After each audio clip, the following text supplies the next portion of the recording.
Times में आप सभी का बहुत बहुत स्वागत है। मैं हूं अंजलि त्यागी। आइए शुरुआत करते हैं खबरों की। भोपाल के बरकतुल्लाह विश्वविद्यालय के दीक्षांत समारोह में राज्यपाल मंगूभाई पटेल और मुख्यमंत्री डॉक्टर मोहन यादव ने स्टूडेंट्स को डिग्रियां और मार्कशीट सौंपे। इस कार्यक्रम में उच्च शिक्षा मंत्री इंदर सिंह परमार ने भारत और अमेरिका की खोज करने को लेकर गलत इतिहास पढ़ाने की बात कही। परमार ने कहा कि भारत की खोज वास्को डी गामा ने नहीं, चंदन नाम के व्यापारी ने की, और अमेरिका की खोज कोलंबस ने नहीं बल्कि हमारे पूर्वजों ने की है, लेकिन हमें गलत इतिहास पढ़ाया गया है। कार्यक्रम में मुख्यमंत्री डॉक्टर मोहन यादव ने कहा है कि बरकतुल्लाह विश्वविद्यालय पात्र छात्र छात्राओं को निःशुल्क उपाधि प्रदान करेगा। यादव ने कहा कि विद्यालय के बाद विश्वविद्यालय और उसके बाद नए जीवन की ओर प्रवेश शुरू होता है, इसके लिए वे सभी को बधाई देते हैं। इस कार्यक्रम में उच्च शिक्षा मंत्री इंदर सिंह परमार भी मौजूद रहे। भोपाल के दीक्षांत समारोह में अपने बीच उपस्थित मध्य प्रदेश के माननीय मुख्यमंत्री श्री डॉक्टर मोहन यादव जी, उच्च शिक्षा मंत्री इंदर सिंह परमार जी, कुलपति एस.के. जैन जी, कुल सचिव डॉक्टर I.K. मंसूरी जी, उपस्थित संकाय अध्यक्षगण, कार्य परिषद के सदस्यगण, उच्च शिक्षा विभाग के सचिव श्री, भोज यूनिवर्सिटी और अटल बिहारी वाजपेयी जी के वाइस चांसलर श्री, उपस्थित अभिभावकगण, महानुभाव भाइयों और बहनों, प्यारे बच्चों, मीडिया के मित्रों, महान स्वतंत्र सेनानी और शिक्षाविद बरकतुल्लाह जी का देश प्रेम और अपनी माटी की सेवा के जज्बे का स्मरण करते हुए मैं उनको नमन करता हूँ। विश्वविद्यालय के सभी विद्यार्थियों के लिए भी यह अत्यंत गर्व की बात है कि वे महान बरकतुल्लाह जी के नाम पर स्थापित विश्वविद्यालय के विद्यार्थी हैं। और आज मैं ये भी कहना चाहता हूँ, सभी विश्वविद्यालय मेरे लिए तो गौरव का विषय है, मगर बरकतुल्लाह का जो आज का दीक्षांत समारोह है उसमें मैं समझता हूँ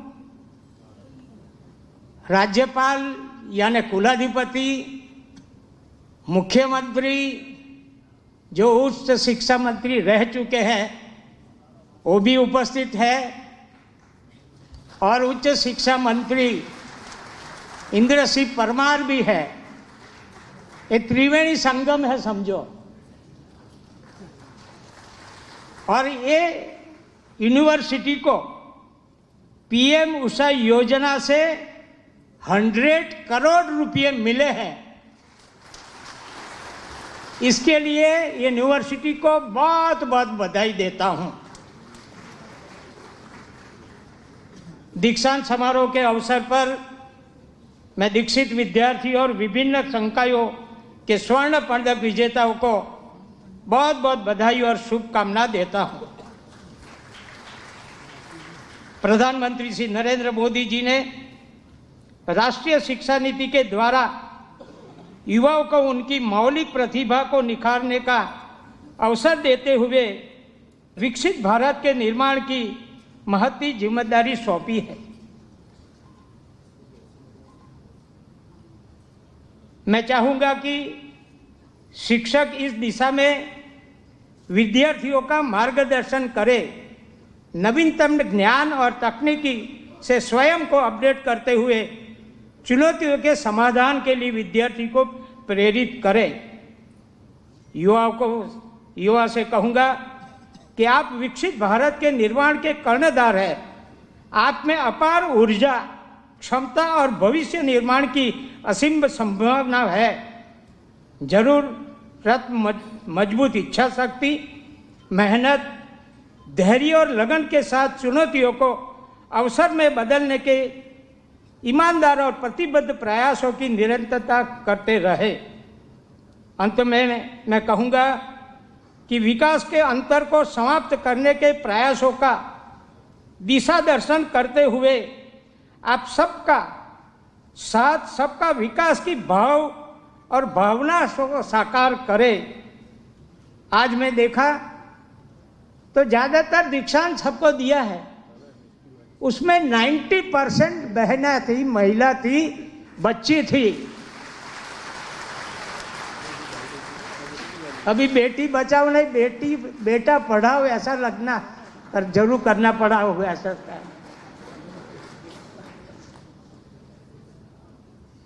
यहाँ कुलगुरु ने आपको प्रतिज्ञा दिलवाई है,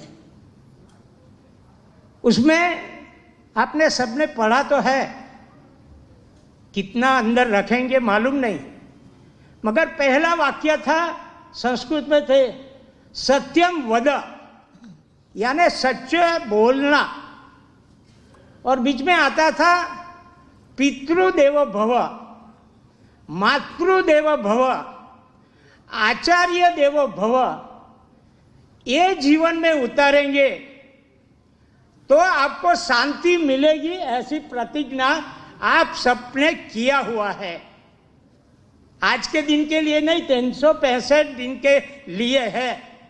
मैं समझता हूं हर रोज ये याद करना, जहां भी जाओ, जहां भी प्लेसमेंट अच्छा मिले, जैसा मिले, मगर ये प्रतिज्ञा जो आज तुमने किया हुआ है वो 365 दिन रतन करते रहना। समय तो कभी भी मिल जाता है, समय जिसको निकलना है उसको मिल जाता है, नहीं निकलना तो 24 घंटे भी कम पड़ते हैं, मगर समय निकलकर ये जो प्रतिज्ञा लिए है उसका उच्चारण करेंगे तो मैं जरूर समझता हूँ कि आपका सब भविष्य में बहुत अच्छा उज्जवल रहेगा। पुनः दीक्षित विद्यार्थी और स्वर्ण पदक विजेताओं को उज्जवल भविष्य की शुभकामना देते हुए मैं अपनी बात पूरी करता हूं। आभार। भारत माता की जय। मैं माननीय कुलगुरु जी से अनुरोध करता हूं, प्लीज इस वर्ष के अलावा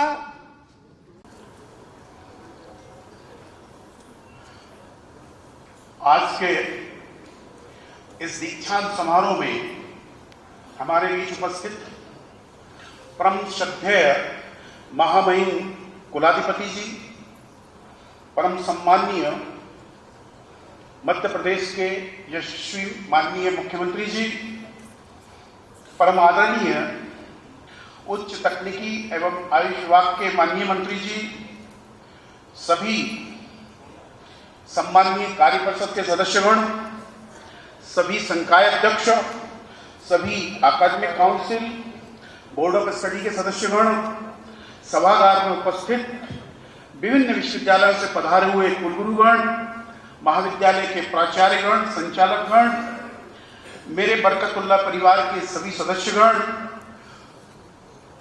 मध्य प्रदेश शासन से पधारे हुए हमारे सभी सम्माननीय प्रमुख सचिवगण,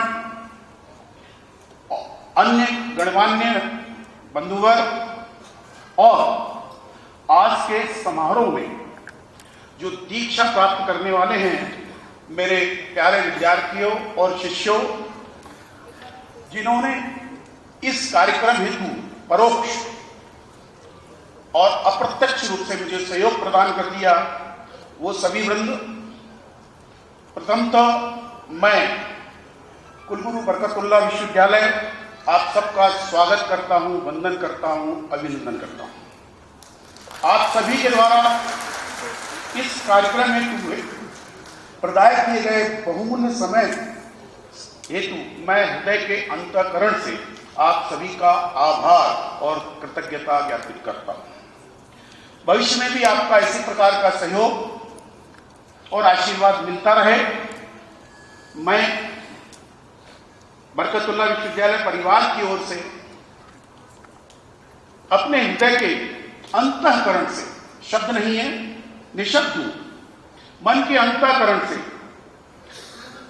आप सब यहां पधारे, आप सबका हार्दिक हार्दिक स्वागत करता हूं। साथ ही आप इस दीक्षांत समारोह के साक्षी होंगे। आप सबको दो कर जोड़ प्रणाम करता हूं और इसी तरह अपना आशीर्वाद बनाए रखिए। आपका स्वागत करता हूं। जय हिंद, जय भारत। मेंबर, सभी संकाय अध्यक्ष, अभिभावकगण, प्यारे बच्चों, पत्रकार साथियों, विद्यालय के बाद विश्वविद्यालय और विश्वविद्यालय का दीक्षांत समारोह हमको अपने आप में इस संसार के साथ एक अपनी अभी तक की जीवन यात्रा का एक नया पड़ाव की तरफ ले जाने के लिए अग्रसर करता है। मेरी अपनी ओर से आप सबके प्रति शुभकामना, बधाई। बरकतुल्लाह विश्वविद्यालय की अपनी 5 दशक की यात्रा में इसका अपना गौरवशाली पक्ष है। आप अलग अलग संकाय के अलग अलग प्रकार के विषयों में निष्णात हुए हैं। आप सबके लिए मंगलमय हो, जीवन शुभदायी हो। और आज बरकतुल्लाह विश्वविद्यालय के माध्यम से जो मुझे बताया गया है कि मुझे एक घोषणा करना है, भविष्य में बरकतुल्लाह विश्वविद्यालय सभी पात्र छात्र छात्राओं को निःशुल्क उपाधि प्रदान करेगा। मेरी अपनी ओर से धन्यवाद।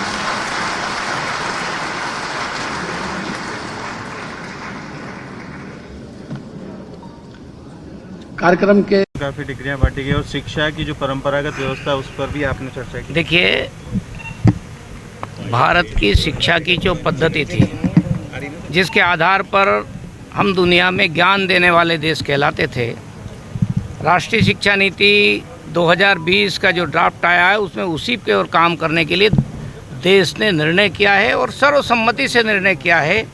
क्योंकि भारत के पास अपना ज्ञान था, अपना विज्ञान था और अपना शौर्य पराक्रम भी था। उसको जिस प्रकार से योजनाबद्ध तरीके से किताबों से बाहर किया, विज्ञान को भी हमारे को बाहर किया, हमारे नॉलेज को बाहर किया, उसको फिर से शिक्षा पद्धति के माध्यम से पूरे देश भर में शिक्षा में स्थापित करने जा रहे हैं, ताकि हमारे बच्चों को, विद्यार्थियों को समझ में आ सके कि हमारे लोगों के पास दुनिया जब सोचती थी उसके पहले ज्ञान था। और मैं तो ये कहता हूँ कि जिन लोगों ने कहा कि इस देश के लोग पशुपालक हैं, गडरिये हैं, उन्हीं अंग्रेज़ों ने वेदों के बारे में जब बात कही कि ये लोग गुनगुनाते थे, वो ज्ञान नहीं है वेदों में। इसलिए मेरा कहना था कि उस समय का समाज हमारा शिक्षित समाज था, जो गडरिये भी, चारवाए भी, पशुपालक भी वेदों का गुणगान करते थे, मौखिक कंठस्थ करते थे। एक भारत की श्रेष्ठ परंपरा थी और इसलिए भारत को ज्ञान वाला देश कहा गया। फिर से हम ज्ञान के साथ में विश्वगुरु भारत बनाने के संकल्प की ओर आगे बढ़ रहे हैं। और आज के दीक्षांत समारोह में हमारे बच्चों को एक बड़ी प्रेरणा मिली है, क्योंकि भारतीय परंपरा के अनुसार दीक्षांत समारोह किया गया है। सर, पीएम ने 100 करोड़ दिए हैं और सीएम साहब ने डिग्रियां फ्री में देने की बात कही है अगली बार से, तो क्या कहें? देखिए, डिग्री फ्री में मतलब डिजिटल कर रहे हैं। कभी भी विद्यार्थी डिग्री है, मार्कशीट है, माइग्रेशन फार्म है, ऑटोमेटिक ऑनलाइन करेंगे, निकाल सकते हैं कोई किसी को भी। इसलिए डिजी लॉकर का जो हमारा कॉन्सेप्ट है उसमें इस पूरा रिकॉर्ड हमारे विद्यार्थी का रहेगा। उसमें हमारी डिग्रियाँ भी जब छात्र चाहेगा जब मिल जाएगी तो डिजी लॉकर से वो प्राप्त कर सकेगा। ऑनलाइन कर रहे हैं इसलिए उसको भटकना नहीं पड़ेगा। यदि मैनुअल किसी को लेना हो तो फिर ही आना पड़ेगा, पर उसके जो काम आवश्यकता है वो पूर्ति उस हमारे मार्कशीट के द्वारा और डिग्री के द्वारा हो जाएगा। सर, वास्को डिगामा की आप बात करें तो ये रेड कारपेट का कल्चर कब खत्म करेंगे सर, जब आप उसकी बात करते हैं तो क्या कौन सहमति है क्या सर? कुछ सर पिछले दिनों पूर्व भीरियाखेड़ी मकान तोड़ने के मामले में सरपंच ने अपना पक्ष रखा है। सरपंच प्रहलाद सिंह ने अपना पक्ष रखते हुए कहा कि मीडिया पर जो खबरें चलाई जा रही हैं वो सिर्फ एक पक्षीय खबर दिखाई जा रही है। मुझे सिर्फ बदनाम किया जा रहा है, परंतु ऐसा नहीं है। मैंने कानून के तहत अपना कार्य किया है। मैं लीगल तरीके से निर्माण कार्य किया है और निर्माण कार्य के बीच में गांव के रहवासी मुशी का अतिक्रमण आ रहा है, जिसके बाद में बार बार अतिक्रमण हटाने के लिए कहा, फिर भी उसने अतिक्रमण नहीं हटाया, फिर हमें अतिक्रमण तोड़ना पड़ा। खेड़ी में एक मकान तोड़ने का मामला आया था, जिस पर जो ग्रामीणों ने आपके ऊपर आरोप लगाया है कि आपके द्वारा जो है जो बेइज्जती की भावना से मकान तोड़ा गया। इस मामले में आपका क्या कहना है? सर, दोनों पति पत्नी और जो भी थे उनके परिवार के लोग, उन्होंने अपनी स्वेच्छा से, निर्माण कार्य चल रहा था और उसको स्वेच्छा से तोड़ा गया, जबकि इसमें मेरा कोई लेना देना नहीं था। और ग्राम पंचायत ने उनको नोटिस पहुंचाए, अवगत करवाया और अतिक्रमण उन लोगों ने कर रखा। उनके पास कोई डॉक्यूमेंट्स होता तो ग्राम पंचायत में या ऐसी कोई दिखाते कि मैंने उनको तोड़ा। और ये घटना 7 तारीख की है, जबकि वो 9 तारीख को इस बड़े बात को लेके इशू बना रहे हैं। घटना की मतलब कहीं पे भी दूरी होती या किसी को भी फोन लगा देते कि सरपंच साहब मेरे साथ जाति करे या ऐसा कोई बात विवाद भी हुई, मतलब 24 घंटे के बाद षड्यंत्र पूर्वक वो लोग मेरे साथ ऐसा कर रहे हैं। मतलब आपने कहा कि जैसे जिस प्रकार से मकान तोड़ने से पहले आपने नोटिस दिया उनको जी, और उन ग्रामीणों का कहना है कि ऐसा कोई नोटिस वगैरह नहीं दिया, तो अगर वो नोटिस दिया है तो सरपंच साहब दिखाए। हम अपने सक्षम अधिकारी को दिखाएंगे यार, मैंने कई मीडिया वालों को भी वो कागज उपलब्ध कराए, क्योंकि जो हमने पंचायत का बर्तर रखा गया है चौकीदार, वो स्वयं गया था, वो जिसका मकान टूटा वो उसके परिवार से ही उनको ब्लेम करता है और उसके परिवार के लोग, चौकीदार गांव का, उसने भी अपनी स्वेच्छा से मतलब वो अपना शौचालय हटाया था, एक बाथरूम। तो मैं आपका भी कहना है कि वो मतलब इस तरह जो भावना है उनकी, मतलब वो किसको मतलब बहकावे में आके इस तरह से, वो कुछ लोगों के बहकाव में आके जो मैं दोस्तापूर्ण उनको 24 घंटे के अंदर बहका के मेरे खिलाफ षड्यंत्र पूर्वक वो खबरें चलवा रहे हैं। जबलपुर में अधिवक्ता संघ द्वारा कासगंज में महिला अधिवक्ता का अपहरण कर उसकी हत्या के विरोध में राष्ट्रपति के नाम ज्ञापन सौंपा गया। अधिवक्ताओं ने राष्ट्रपति से एडवोकेट प्रोटेक्शन एक्ट को लागू करने की मांग की है। अधिवक्ताओं का कहना है कि उत्तर प्रदेश के कासगंज में एक महिला अधिवक्ता का जिला न्यायालय गेट से कुछ असामाजिक तत्वों द्वारा अपहरण किया गया। दूसरे दिन महिला अधिवक्ता की लाश नाले में पाई गई। महिला अधिवक्ता की मौत के बाद से देश भर के अधिवक्ताओं में सुरक्षा को लेकर काफी रोष देखा जा रहा है। अधिवक्ता संघ के लोगों का कहना है कि वर्ष 2021 में एडवोकेट प्रोटेक्शन एक्ट का ड्राफ्ट तैयार किया जा चुका है, अब केवल उसे लागू करने की आवश्यकता है। आज हम सब लोग जिला अधिवक्ता संघ जबलपुर के नेतृत्व में माननीय प्रदेश के मुख्यमंत्री जी को ज्ञापन देने के लिए कलेक्टर साहब के माध्यम से यहाँ उपस्थित हुए हैं। जिस तरह हमारे पत्रकार बंधुओं के लिए दुर्घटना एवं स्वास्थ्य बीमा योजना का प्रावधान लागू किया गया है, उसकी हम लोग सराहना करते हैं और उसके लिए माननीय मुख्यमंत्री महोदय को धन्यवाद अदा करते हैं। साथ ही उनसे हमारा यह निवेदन है कि अधिवक्ताओं का कार्य भी जोखिम भरा होता है, इसलिए हमें भी दुर्घटना बीमा एवं स्वास्थ्य बीमा समूह योजना का लाभ प्रदान करने हेतु योजना लागू की जाए एवं झारखंड सरकार द्वारा जो वरिष्ठ अधिवक्ता 65 वर्ष की आयु प्राप्त हो चुके हैं उन्हें 7,000 रुपये प्रति माह वेतन देने का पेंशन के रूप में जो घोषणा की गई है, ऐसे ही हमारी सरकार भी हमारे अधिवक्ता बंधुओं को 65 साल की जिनकी आयु हो चुकी है उन्हें 10,000 रुपये प्रति माह यह राशि प्रदान करे। उसके संबंध में हम लोग ने आज ये ज्ञापन माननीय कलेक्टर महोदय को मुख्यमंत्री महोदय तक पहुंचाने के लिए दिया है और आग्रह किया है कि इन दोनों योजनाओं को अधिवक्ताओं के हितार्थ शीघ्र लागू किया जाए। मनीष मिश्रा, अध्यक्ष जिला अधिवक्ता संघ जबलपुर। हम ज्ञापन लोग सिर्फ इसलिए एकत्रित हुए हैं अपने ज्ञापन के साथ। ज्ञापन एक ऐसा संवेदनशील विषय लिया है जो भारत में पहली बार काला लिबास पहनकर अधिवक्ता के रूप में व्यवसाय करते हुए पूरा देश और बड़े बड़े मंचों से, चाहे जुडिशरी का मंच हो, चाहे अधिवक्ताओं का मंच हो, जन आंदोलन का मंच हो, सब कहते हैं कि महिला आगे बढ़कर कार्य में उपस्थित हो, महिला बड़े बड़े पदों पर जाए। दुनिया की सबसे बेहतरीन पैरवी करने वाली महिला का ये संघ महिला अधिवक्ता संघ है।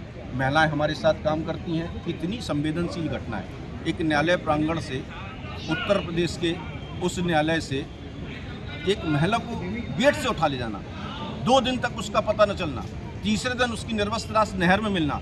आज तक वो मुख्यमंत्री महोदय उत्तर प्रदेश के हों, उन्होंने इस पर संवेदनाएं व्यक्त नहीं की। संवेदनाओं का जो भाषण है, संवेदनाओं का जो स्वरूप है, संवेदनाओं की जो मांग है, संवेदनाओं की जो आग है, वो इस जबलपुर की धरती से उठ रही है। और मैं समझता हूँ कि भारत की पूरी महिला अधिवक्ता संघ इसमें एक साथ होंगे, सारे मीडिया के लोग एक साथ होंगे, इस आवाज़ को बुलंद करेंगे कि भारत की जितनी भी महिला अधिवक्ता संघ है, महिलाएं की सुरक्षा की पहली मांग इधर से हो रही है। निर्भया हो चुका, डॉक्टर के साथ हो चुका, आज पहली बार वकीलों के साथ, अधिवक्ताओं के साथ ये घटना घटी है। मैं पूरी मीडिया से आग्रह करता हूँ भारत की कि सब मिलजुल कर इस तरह के व्यवसाय में सरकारों से मांग करें। मध्य प्रदेश के मुख्यमंत्री इस बात को सचेत हैं। हमारे भारत के जो दिल्ली में बैठे हुए नेता हैं वो सब इस बात को गंभीरता से लें। 1 हफ्ते में इसका निष्कर्ष निकालें ताकि आरोपियों को पकड़कर उन्हें गंभीर सजा दी जा सके। इस आशा और अनुरोध के साथ मैं आप सब पे विश्वास करता हूं कि सब मिलकर इस संवेदनशील मामले पे अपने कदम आगे बढ़ाएंगे और प्रोटेक्शन एक्ट की भी मांग मध्य प्रदेश में होगी और मुख्यमंत्री यादव जी इस पे संवेदनशील होते हुए इस एक्ट को जो बना रखा है उसको लागू करें। आपका नाम बताएं। संपूर्ण तिवारी। जबलपुर जिला चिकित्सालय विक्टोरिया में अव्यवस्थाओं की शिकायत लेकर जिला कांग्रेस कमेटी कार्यकर्ताओं ने जिला कलेक्टर को ज्ञापन दिया। कांग्रेस कार्यकर्ताओं का कहना था, कांग्रेस कमेटी के एक प्रतिनिधि मंडल द्वारा बीती रात विक्टोरिया अस्पताल का दौरा किया गया। अस्पताल में व्याप्त अव्यवस्थाओं के चलते मरीजों का हाल बेहाल था। सर्जिकल वार्ड आईसीयू में एसी बंद पड़े हैं।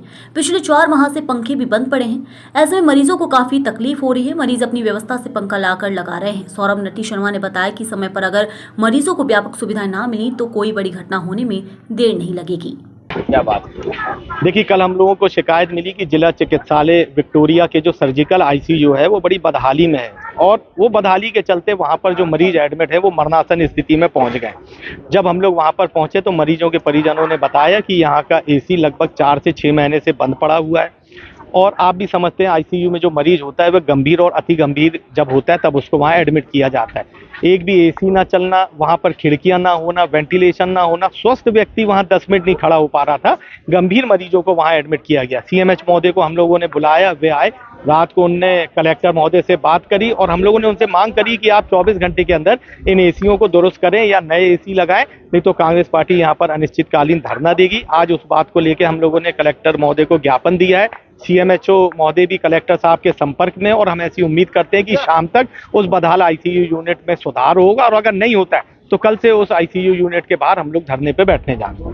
एमपी कांग्रेस की किसान न्याय यात्रा को कृषि मंत्री ऐदल सिंह कंसाना ने बताया, किसानों का अपमान, मध्य प्रदेश का किसान है खुशहाल। एमपी कांग्रेस की किसान न्याय यात्रा को कृषि मंत्री ऐदल सिंह कंसाना ने बताया, किसानों का अपमान, मध्य प्रदेश का किसान है खुशहाल। कृषि मंत्री, किसानों को नहीं है कोई परेशानी, मंत्री ऐदल सिंह कंसाना। आजादी के बाद सालों तक केंद्र और राज्य में कांग्रेस की सरकार रही, लेकिन उन्होंने किसानों के सम्मान के लिए क्या किया ये बताया कांग्रेस के नेता। किसान न्याय यात्रा से पूर्व मुख्यमंत्री दिग्विजय सिंह और कमलनाथ की दूरी पर कहा, जीतू पटवारी अपनी पार्टी के बुजुर्ग नेताओं का कर रहे हैं अपमान, तो किसानों के साथ कैसे कर सकते हैं न्याय। जीतू पटवारी कांग्रेस में थर्ड फ्रंट बनना चाहते हैं नेता, लेकिन ये संभव नहीं। केंद्रीय कृषि मंत्री द्वारा महाराष्ट्र में सोयाबीन फसल का एमएसपी बढ़ाए जाने के बयान पर कहा कि शिवराज सिंह चौहान केंद्रीय कृषि मंत्री हैं। यदि उन्होंने सोयाबीन की एसपी बढ़ाने की बात कही है तो वह पूरे देश में होगी लागू। ये किसानों के प्रति न्याय यात्रा निकालना ये किसानों का अपमान है। किसान कहीं कोई परेशान नहीं है।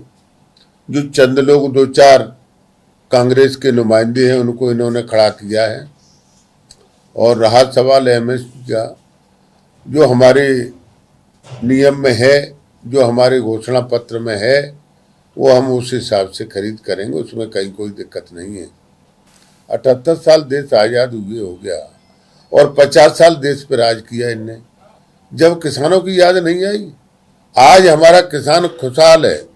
मध्य प्रदेश के किसान का सोयाबीन का हिंदुस्तान में पहला नंबर आया है और उस किसान के बारे में कह रहे हो कि किसान न्याय यात्रा, ये किसानों का अपमान है। हमारे किसानों की इनको कोई चिंता नहीं, सिर्फ मजाक उड़ाने की इनकी आदत बन गई है। इसलिए कांग्रेस की इस प्रकार की नौटंकी जनता बर्दाश्त नहीं करेगी और किसान इनकी नौटंकी को समझ गया है। बीजेपी अनुसूचित जाति मोर्चा के प्रदेश अध्यक्ष कैलाश जाटव की प्रेस कॉन्फ्रेंस। पूर्व सीएम दिग्विजय सिंह अपनी उम्र के आखिरी पड़ाव में दिमाग में फितूर चढ़ रहा है। प्रसिद्धि पाने के लिए वो ऐसे बयान दे रहे हैं। उनके बयान उनकी धूर्त मानसिकता का प्रमाण है। 65 साल तक कांग्रेस की सरकार रही। इन कांग्रेस सरकारों ने मुसलमानों के लिए क्या किया वो बताएं।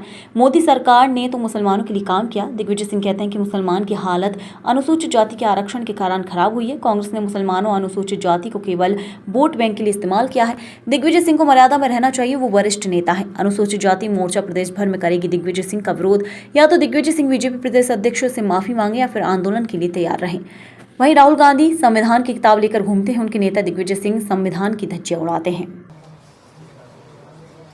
विरोध में रणनीति जो है हमारी 26,895 बस्तियों में जाकर उनकी द्वारा, कांग्रेस के द्वारा जो नीति निर्धारित की गई है अनुसूचित जाति के खिलाफ जो मानसिकता बढ़ रही है, उनके नेता संविधान की किताब लेकर घूम रहे हैं और वो संविधान के खिलाफ काम करने का काम दिग्विजय सिंह कर रहे हैं, उसका विरोध करेंगे। राहुल गांधी बाहर जाकर के बयान देते हैं।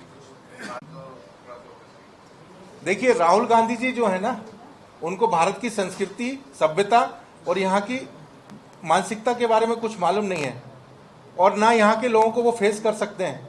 वो तो ये भी भूल गए कि हम प्रतिपक्ष के नेता हैं। वो जाके फॉरेन में बात करते हैं। फॉरेन में कौन इंडिया का मतदाता है जिसको आप संबोधित कर रहे हैं? आप भारतीय संस्कृति को, भारत के मतदाताओं को संबोधित करें ना, वहां जाके बयान देने से क्या फायदा है? देश की छवि खराब।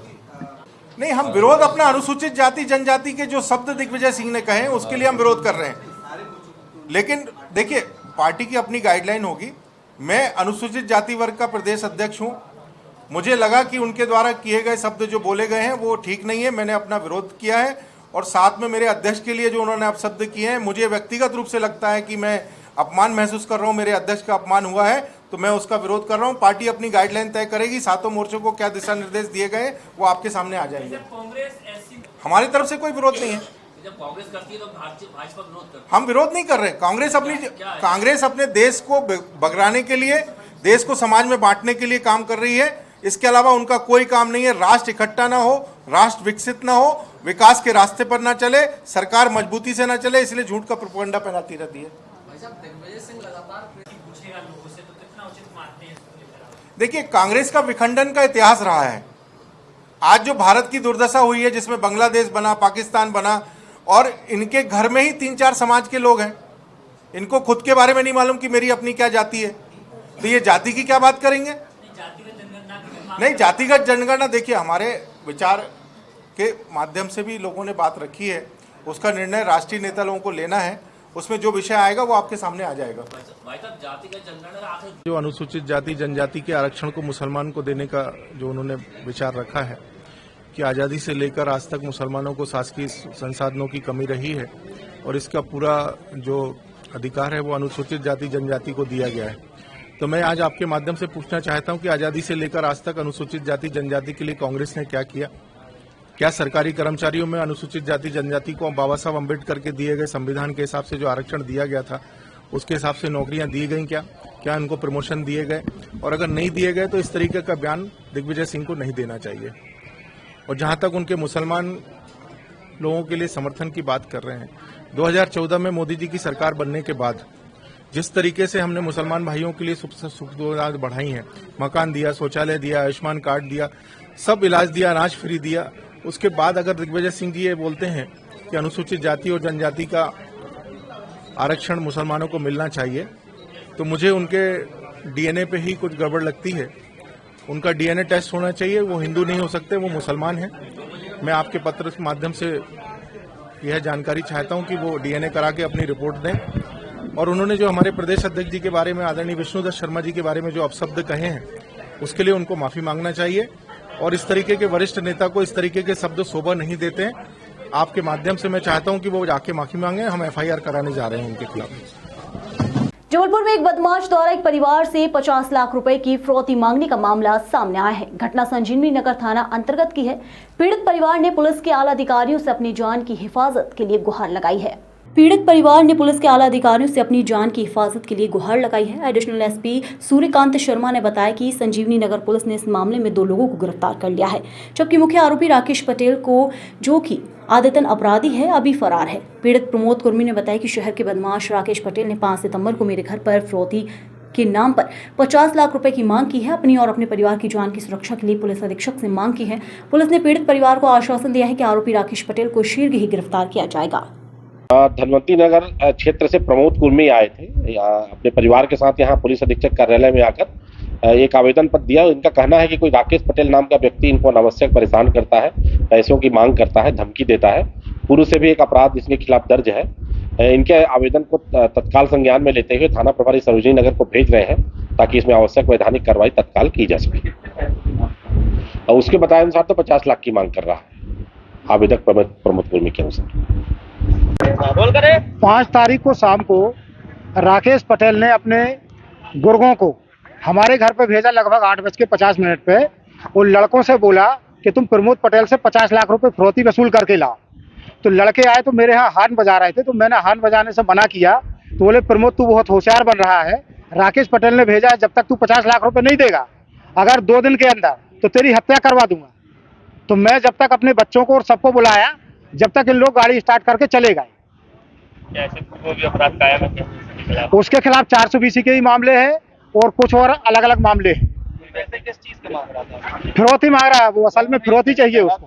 है कौन और प्रहलाद पटेल नहीं, राकेश पटेल, मगर महागांव में रहता है, आजकल धनवंती नगर में निवास है उसका। क्या उसका गुंडा प्रवृत्ति का है? अब हम तो ये मान के चले कि वो गुंडा टैक्स मांगना चाह रहा है फिरौती के रूप में। इससे पहले भी आपको कुछ विवाद हुए? कोई विवाद नहीं। पहले कभी उसने अपने घर बुला के एक लड़के से मेरी उस समय बेइज्जती करवाई थी, लेकिन उस समय मैंने मामला जात-वात का था, पटेल वो भी है, पटेल में भी, इसलिए मैं कुछ नहीं बोला। आज आप कहाँ आए, कुछ मांग को लेकर आए? मैं आज एसपी महोदय के यहाँ आया था। मेरा एसपी महोदय से आग्रह है कि उस मामले में 2 लोगों की अभी गिरफ्तारी हो गई है। तीसरा जो मुख्य आरोपी है राकेश पटेल, उसकी अभी गिरफ्तारी नहीं हुई। आप करते क्या?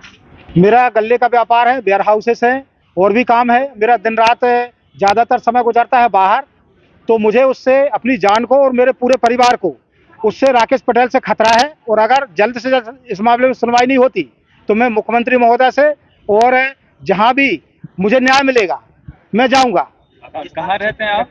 जय संजीवनी नगर थाना क्षेत्र, धनवंती नगर चौकी। आपका नाम? प्रमोद कुर्मी।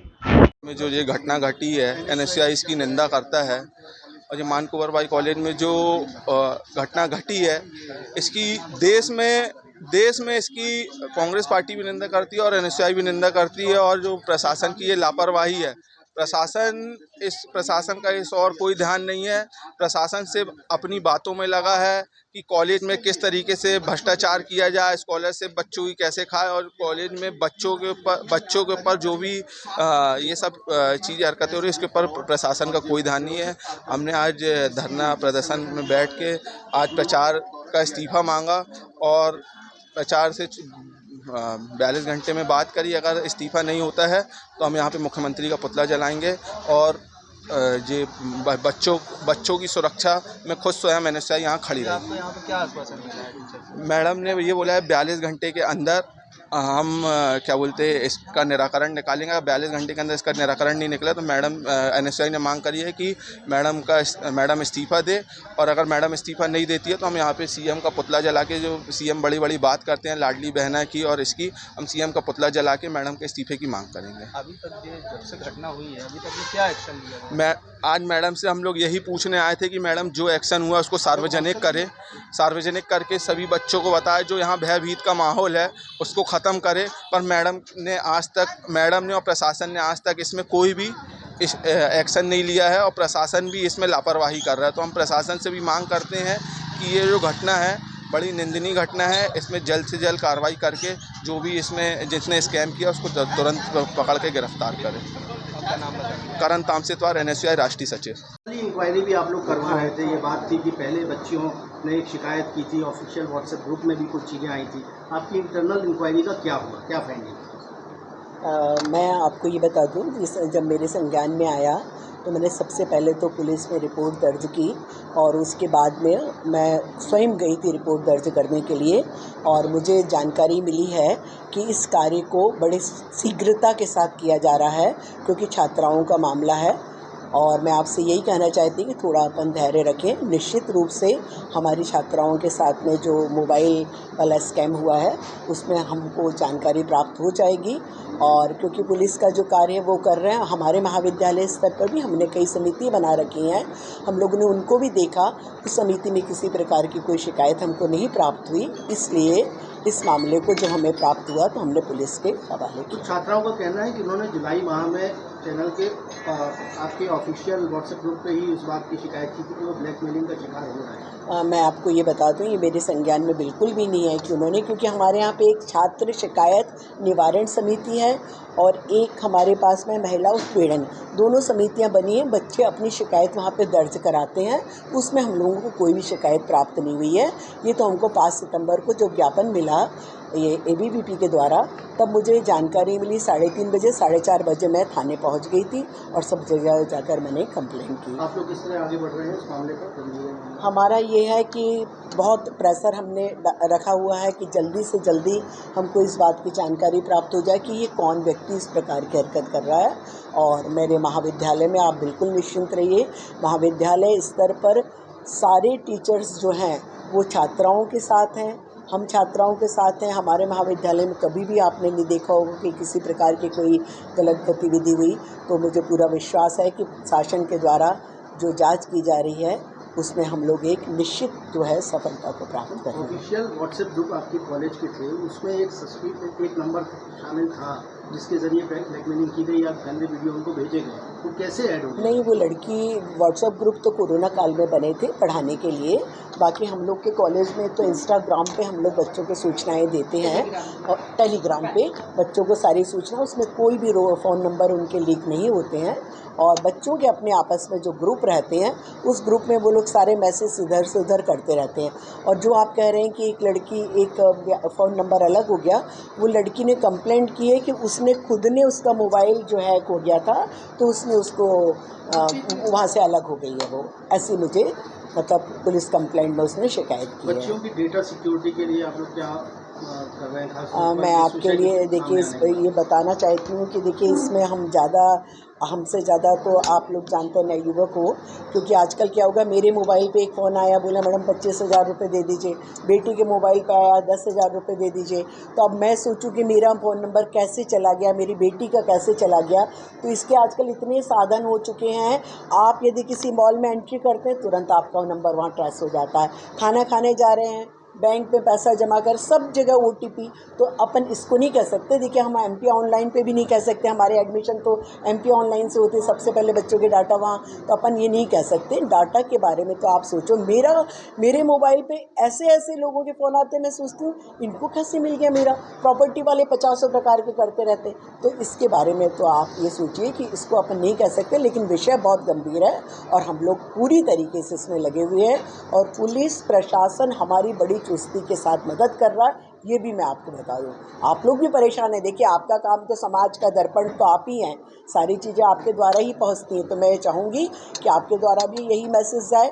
हम लोग बड़े मतलब कहना चाहिए कि पीछे लगकर इस कार्य को कर रहे हैं और कॉलेज की समितियों में कोई शिकायत नहीं थी, नहीं तो ये हम लोग पहले भी ट्रेस कर लेते।